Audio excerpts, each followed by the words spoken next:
ہر سال کی طرح اس سال بھی ماہ رمضان آیا تو میں نے اپنے غریب بہن کو یہی کہا کہ وہ افطاری میرے گھر پر ہی آ کر کرے گی۔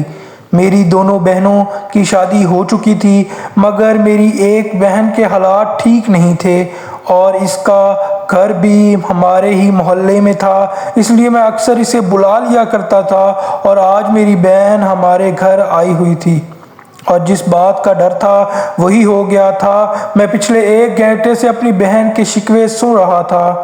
وہ روتے ہوئے بار بار میرے سامنے اپنی چھوٹی بیٹی کا چہرہ کر رہی تھی، جس کے گال پر ایک لمبی خراش کا نشان تھا۔ وہ روتے ہوئے اپنے آنسو پونچھ کر بولی، دیکھو شکیل، اگر تمہاری بیوی کو میرا یہاں آنا پسند نہیں ہے تو مجھے صاف صاف بتا دو۔ میں یہی سمجھوں گی کہ ماں باپ کے مرنے کے ساتھ ہی میری اور میری بیٹی کا اس گھر میں کوئی داخلہ نہیں ہے۔ تمہاری بیوی نے دیکھو میری بچی کا منہ ہی نوچ دیا ہے۔ بڑی بہن کی یہ الفاظ سن کر میں تڑپ گیا تھا۔ آخر مجھ جیسے غیرت مند بھائی کو یہ کیسے گوارا تھا کہ اس کی بہنیں اس کے گھر سے روتے ہوئے جائیں۔ میں امبرین باجی سے شرمندہ سا معافی مانگنے لگا کہ یہ آپ کے بھائی کا گھر ہے اور میں آپ کو افطاری پر خود بلایا تھا، بس آج دفتر میں کام بہت تھا، میں نے دفتر میں ہی روزہ افطار کر لیا تھا، اس لیے مجھے آنے میں دیر ہو گئی۔ مگر اب گھر آ کر اپنی بڑی بہن کے گلے شکوے سن کر میرا سر درد سے پھٹنے لگا تھا۔ بہن کے جاتے ہی میں نے اپنی بیوی کو غصے سے آواز دی، مگر وہ میری کوئی آواز پر بھی باہر نہ نکلی تو میں غصے سے کمرے کی طرف بڑھا۔ شاہ زمین بستر پر لیٹی سو رہی تھی۔ اسے پرسکون سوتا دیکھ کر مجھے مزید غصہ آ گیا۔ اس کی وجہ سے میری بہن روتے ہوئے گھر سے گئی تھی۔ میری معصوم بھانجی کا چہرہ اس نے نوچ ڈالا تھا اور خود وہ بستر پر ہر شے سے بے خبر سو رہی تھی۔ میں نے بغیر کچھ بھی سوچے اس کے اوپر سے کمبل کو اتارا اور اگلے ہی پلوں سے بالوں سے نوچ کر اٹھا کر بٹھا دیا۔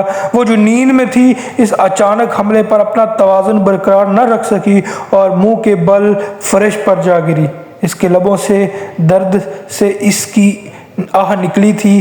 وہ کھلا کر میرا نام لیتے ہوئے کہنے لگی، کیا ہوا ہے آپ کو؟ شاہ زمین کا وجود بخار سے تپ رہا تھا۔ بخار سے آنکھیں بھی سرخ ہو رہی تھیں، مگر مجھ پر تو جیسے خون سوار تھا۔ میں اسے بالوں سے پکڑ کر اٹھاتے ہوئے یکے بعد دیگرے اس کے گالوں پر تھپڑ رسید کرنے لگا۔ اس کے ہونٹ تو فرش پر چہرہ لگنے سے پہلے ہی کٹ چکے تھے، اب تو اس کی ناک سے بھی خون بہنے لگا تھا۔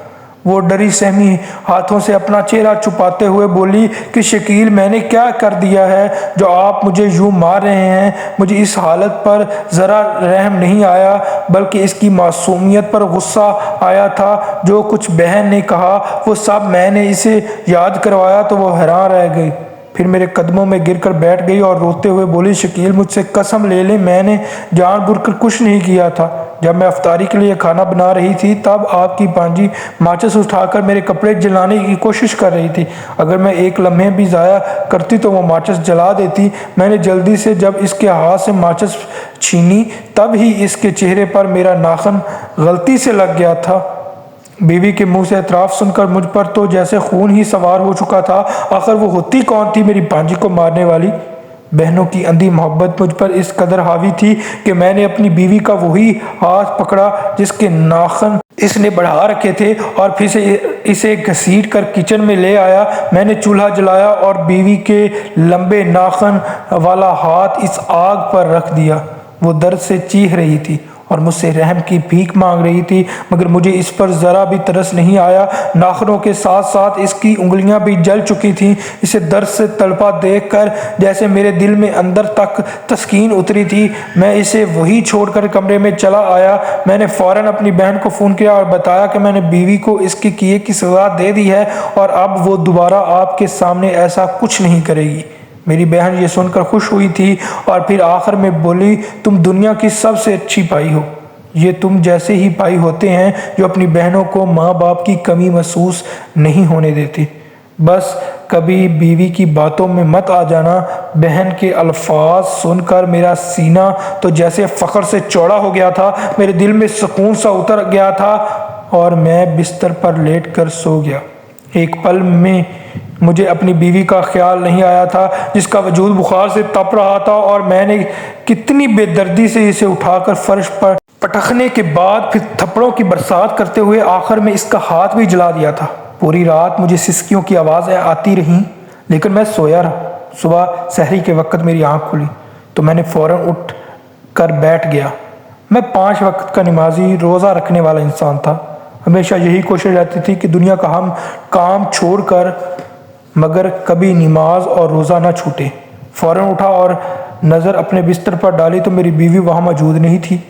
وہ اپنے جلے ہوئے ہاتھوں سے میرے لیے سحری تیار کر رہی تھی۔ اس کا ایک ہاتھ ابھی بھی ٹھیک تھا۔ سحری کھانے کے بعد میں نے وضو کیا اور مسجد کی جانب رواں دواں ہو گیا۔ نماز پڑھتے وقت آج پہلی بار مجھے سکون محسوس نہیں ہو رہا تھا۔ یوں محسوس ہو رہا تھا جیسے کچھ خالی خالی سا ہے، عجیب سی بے چینی ہے۔ خیر، نماز ادا کر کے میں گھر جا پہنچا۔ میری بیوی جائے نماز پر بیٹھی دعا مانگ رہی تھی۔ میری جانب اس کی پیٹھ تھی۔ میری نظر بے ساختہ اس کے ہاتھ پر گئی۔ ایک پل کے لیے میرے دل میں درد کی لہر سی اٹھی، کوئی محسوس ہوئی تھی، مگر شاید اس وقت بیوی سے زیادہ بہنوں کی محبت مجھ پر حاوی تھی۔ میں اسے پوری طرح نظر انداز کر کے دفتر جانے کی تیاری کرنے لگا۔ میں نے اگلے دن پھر سے اپنی دونوں بہنوں کی دعوت رکھی اور بیوی کو خاص تاکید کی کہ اس بار ان کے لیے ان کی من پسند پکوان بنائے۔ بیوی خاموشی سے میرا ہر کہا مانتی گئی۔ اس نے مجھ سے ایک بار بھی شکوہ نہیں کیا تھا، بلکہ خاموشی سے میرا ہر کام سر انجام دے رہی تھی۔ اس روز میری بہنیں اپنے بچوں اور میاں سمیت میرے گھر آئی تھی۔ شازمین کا ہاتھ جلا ہوا تھا، اس کی طبیعت بھی خراب تھی، مگر اس کے باوجود اس نے ساری دعوت کا انتظام کیا تھا۔ شازمین نے وقت سے پہلے سارے انتظامات سنبھال لیے تھے۔ میری دونوں بہنیں خوش تھیں۔ شام کو افطاری کا وقت ہوا تو شازمین بھاگ بھاگ کر سبھی کو لوازمات پیش کر رہی تھی۔ تھکن کے باوجود بھی اس نے سب پر نظر رکھی ہوئی تھی۔ میری بہنیں کبھی اس سے کچھ مانگتیں تو کبھی کسی کھانے میں نقص نکالتیں۔ بہنیں کھانا کھانے میں مشغول ہوئیں تو شازمین ان کے بچوں کو پاس بٹھا کر کھانا کھلانے لگی، جبکہ میں اپنی بہنوں اور بہنوئی کے ساتھ خوش گپیوں میں مصروف کھانا کھاتا رہا۔ کچھ دیر بعد وہ سبھی اپنے اپنے گھروں کو چلے گئے تو میں نے پلٹ کر دیکھا تو پورا گھر اس وقت مجھے چڑیا گھر جیسا معلوم ہوا تھا۔ شازمین نے ابھی تک کھانا نہیں کھایا تھا۔ اس نے پہلے پورے گھر کی صفائی کی، کچن میں کھانے کے لیے چلی گئی۔ جب اس نے دیر لگا دی تو میں بھی کچن میں چلا گیا۔ سامنے شازمین باسی روٹی سلاد کے ساتھ کھا رہی تھی، کیونکہ اس وقت دعوت میں بنائے گئے سارے پکوان میری بہنیں کھانے کے بعد اپنے ساتھ گھر کے لیے بھی لے گئی تھیں۔ میں نے بیوی سے کہا میں باہر سے کچھ منگوا دیتا ہوں، مگر اس نے فوراً سے منع کر دیا اور سلاد سے باسی روٹی کھا لی۔ مجھے اس دن کے رویے پر شرمندگی سی محسوس ہوئی تھی۔ جلے ہوئے ہاتھوں پر زخم ہو چکے تھے اور بمشکل نوالے لے رہی تھی۔ اس کی آنکھوں میں نمی اور چہرے پر تکلیف کے آثار واضح تھے۔ اس کا چہرہ دیکھ کر میں بے چین سا ہو جاتا تھا، مگر میں اسے سر پر بھی نہیں چڑھا سکتا تھا۔ کچھ دن سکون سے گزرے تھے اور ایک بار پھر میری دونوں بہنیں بچے سمیت سارا دن میرے گھر آ کر گزارنے لگیں۔ شازمین نے ان کے لیے بہترین افطاری کا انتظام کیا تھا۔ میں اپنی بہنوں کے مزاج سے واقف تھا اور شازمین کو بھی میں اچھے سے جانتا تھا۔ مجھے لگا شاید ایک دفعہ کی مار اور اب میری بیوی کی عقل ٹھکانے آ چکی ہوگی، مگر شاید میری یہ سوچ غلط تھی۔ اس دن میں افطاری سے پہلے ہی گھر آ گیا تھا۔ مجھے دیکھ کر میری بہنوں کے چہرے پر سنجیدگی آ گئی۔ وہ مجھے کافی پریشان لگ رہی تھیں۔ میں ان سے وجہ پوچھی تو وہ دونوں باری باری میری بیوی کی شکایتیں لگانا شروع ہو گئیں۔ شازمین نے آج پھر انہیں طنزیہ لہجے میں باتیں سنائی تھیں کہ وہ منہ اٹھا کر ہمارے گھر چلی جاتی ہیں، اور بچوں کو بھی چڑکا تھا۔ بہنوں کے الفاظ سن کر میں آگ بگولا سا ہو گیا۔ اس دن میں نے اسے اتنا پیٹا تھا، مگر شاید اس پر ابھی تک اثر نہیں ہوا تھا۔ میرے دل میں جو مقام میری بہنوں کا تھا، وہاں تک بیوی کا پہنچنا تو ناممکن سی بات تھی۔ شازمین سے مجھے کچھ خاص لگاؤ بھی نہیں تھا۔ وہ میری مرحوم ماں کی پسند کی ہوئی لڑکی تھی۔ شازمین یتیم تھی، اسے اس کے دادا جی نے ہی پال پوس کر بڑا کیا تھا۔ اس کے والدین ایک حادثے میں انتقال کر چکے تھے۔ 20 سال کی یہ لڑکی چہرے سے بے حد معصوم لگتی تھی، مگر جو کچھ وہ میری غیر موجودگی میں میری بہنوں کے ساتھ کر رہی تھی وہ مجھے بالکل بھی منظور نہیں تھا۔ بہنوں نے مجھے کچھ اس طرح سے بھڑکایا کہ جب وہ رات کو اپنے گھر چلی گئیں تب میں نے گھر میں موجود ڈنڈا اٹھایا اور شازمین کے کمرے میں چلا آیا۔ وہ بستر پر لیٹی سو رہی تھی جب میں نے بغیر ترس کھائے اسے ڈنڈوں سے مارنا شروع کر دیا۔ اچانک حملے سے وہ نیند میں آنکھیں بند کیے ہوئے چلا اٹھی اور غنودگی کے عالم میں بستر سے اٹھ کر زمین پر گر گئی، مگر میں تو اس وقت ظلم کی اس انتہا پر کھڑا تھا جہاں سے تمام تر جذبات محسوس ہی نہیں ہوتے تھے۔ شازمین جب مکمل ہوش میں آئی اور مجھے خود کو مارتے ہوئے دیکھا تو میرے قدموں میں گر کر معافیاں مانگنے لگی، کہنے لگی کہ مت ماریں، اب آئندہ کبھی آپ کی بہنوں کے سامنے بھی نہیں جاؤں گی۔ اسے مار مار کر میرے ہاتھ تھک چکے تھے، یوں لگتا تھا جیسے میری کلائی کی ہڈیوں کا جوڑ ہل چکا ہے۔ جانے اس نازک وجود کا کیا حال ہوا ہوگا جو مجھے جیسے تندرست مرد کے ہاتھوں پوری قوت سے کئی ڈنڈے اپنے وجود پر برداشت کر چکی تھی۔ اگلے روز بہنوں کو جب پتہ چلا تو وہ مجھے خوشی سے شاباش دینے لگی۔ میرے لیے تو اتنا ہی کافی تھا کہ میری بہنیں مجھ سے راضی ہیں۔ آہستہ آہستہ وقت گزرتا گیا اور میرے دل میں میری بیوی کے لیے بچی ہوئی محبت اور احساس بھی ختم ہوتا چلا گیا۔ اب وہ مجھے اس گھر میں ایک اضافی سی چیز لگنے لگی تھی، یا پھر صرف ایک ایسا وجود جس کا کام میری ذمہ داریاں اٹھانا اور میرے گھر کو سنبھالنا تھا۔ میری بہنیں ہر دوسرے دن میرے بلانے پر میرے گھر جاتی تھیں۔ شازمین آج بھی ان کے لیے یوں ہی اہتمام کرتی تھی، لیکن اب وہ لنگڑا کر چلنے لگی تھی۔ اس کا پاؤں بری طرح سے سوجا ہوا تھا، مگر مجھے پھر بھی اس پر غصہ آتا کہ کیسی عورت ہے وہ میرے سامنے میری بہنوں اور بھانجوں کا اتنا خیال رکھتی ہے، ان کے منہ میں نوالے توڑ کر ڈالتی ہے، جبکہ دوسری جانب میری غیر موجودگی میں ان کے ساتھ بالکل ہی جانوروں جیسا رویہ اختیار کر لیتی ہے۔ شازمین سے میری شادی کو 2 سال بیت چکے تھے، مگر اس نے آج تک مجھ سے کوئی فرمائش نہیں کی تھی۔ مجھے تو یہ بھی نہیں پتا تھا کہ آخری دفعہ اس نے مجھے مخاطب کب کیا تھا، مگر چونکہ میری بہنیں خوش تھیں اس لیے مجھے کوئی خاص فرق نہیں پڑتا تھا۔ ایک روز جب میں دفتر سے واپس آیا تو گھر کا منظر دیکھ کر حیران رہ گیا۔ شازمین غصے سے میری چھوٹی بہن کو دھکا دے کر گرا چکی تھی۔ اگر میں اس وقت بروقت نہ سنبھالتا تو وہ منہ کے بل زمین پر گر جاتی۔ مجھے موجود پا کر شازمین کی آنکھیں حیرت سے پھیلی تھیں۔ کہیں دوسری جانب میری بہن روتے ہوئے میرے سینے سے لگ گئی اور بولی کہ دیکھا بھائی، دیکھ لیا آپ نے اپنی بیوی کے کرتوت، نہ جانے ماں نے کیا دیکھ کر تمہاری شادی اس سے کروائی تھی۔ تمہارے منہ پر معصوم شریف دکھنے والی لڑکی ہمارے ساتھ یہ سلوک کرتی ہے۔ الفاظ سننا تھا کہ میرے صبر کا پیمانہ لبریز ہو گیا۔ میں نے سب کے سامنے شازمین کو مارنا شروع کر دیا۔ وہ بار بار روتے ہوئے ہاتھ جوڑ کر اپنی صفائی کا ایک موقع مانگ رہی تھی۔ وہ بار بار اپنے پیٹھ پر ہاتھ رکھ کر مجھے روک رہی تھی، اپنی پیٹھ کی طرف اشارہ کر رہی تھی، مگر مجھے مزید غصہ آ گیا تھا۔ آج سے پہلے اس نے کبھی بھی مجھے خود کو مارتے ہوئے روکا نہ تھا، مگر اب اس کا بار بار پیٹھ کو بچانا مجھے بے قابو سے کر گیا تھا۔ میں نے بغیر لحاظ کیے اس کے پیٹھ پر کئی بار ڈنڈے مارے اور اسے گالی دیتے ہوئے کہا، اگر تم میری ماں کی لائی ہوئی لڑکی نہ ہوتی تو شاید میں تم کو کب کا طلاق دے کر فارغ کر چکا ہوتا۔ وہ نیم بے ہوشی کی حالت میں تڑپ رہی تھی، اس کے ناک اور منہ سے خون بہہ رہا تھا۔ وہ پیٹھ پر ہاتھ رکھ کر بلک بلک کر رو رہی تھی، مگر مجھے اس پر ذرا بھی ترس نہیں آیا۔ میں اسے یوں ہی تڑپتا چھوڑ کر پاؤں کو ٹھوکر مارتا بہنوں کو لے کر کمرے میں چلا آیا۔ میری چھوٹی بانجی وہی کونے میں بیٹھی تھی۔ شازمین نیم بے ہوشی میں کرہتے ہوئے پانی مانگنے لگی، مگر میں اسے نظر انداز کرتا اپنی بہنوں کے آنسو پونجنے میں مصروف تھا۔ میں نے بہن سے صاف صاف کہہ دیا کہ مجھے اب شازمین سے کوئی لگاؤ باقی نہیں رہا۔ اس کا مقام اس گھر میں صرف ایک نوکرانی کا ہے۔ آپ جلد از جلد میرے لیے کوئی لڑکی کی ڈھونڈیں، میں دوسری شادی کرنا چاہتا ہوں۔ میری بہنوں کو تو شاید اسی کا انتظار تھا، وہ تو چہک اٹھی تھیں۔ شازمین درد سے بمشکل اپنے کمرے تک پہنچی تھی۔ نہ جانے میرا دل بھی کیسا پتھر ہو چکا تھا کہ مجھے بیوی کو اس حالت میں دیکھ کر بھی ترس نہیں آ رہا تھا۔ میری بہنیں میرے لیے رشتہ دیکھ رہی تھیں اور شازمین کو جلانے کی خاطر جان بوجھ کر اس کے سامنے میری دوسری شادی کی باتیں کرتی تھی۔ پہلے تو شازمین نے نوٹ نہیں کیا تھا، مگر ایک روز جب باقاعدہ میری بہن ایک لڑکی کو مجھ سے ملوانے کی خاطر گھر لے آئی تو شازمین کا چہرہ دیکھنے کے لائق تھا۔ وہ لڑکی میری باجی کی دوست تھی اور انتہائی ماڈرن اور خوبصورت سی لڑکی تھی، مگر اس بات میں بھی کوئی شک نہیں تھا کہ میری بیوی اس سے بھی زیادہ حسین ہوا کرتی تھی، مگر اب تو مجھے اس کے چہرے کی جانب دیکھنا بھی پسند نہیں تھا۔ جگہ جگہ نیل اور زخم کے نشان تھے، بکھرے بال اور ہر وقت آنکھوں میں آنسو۔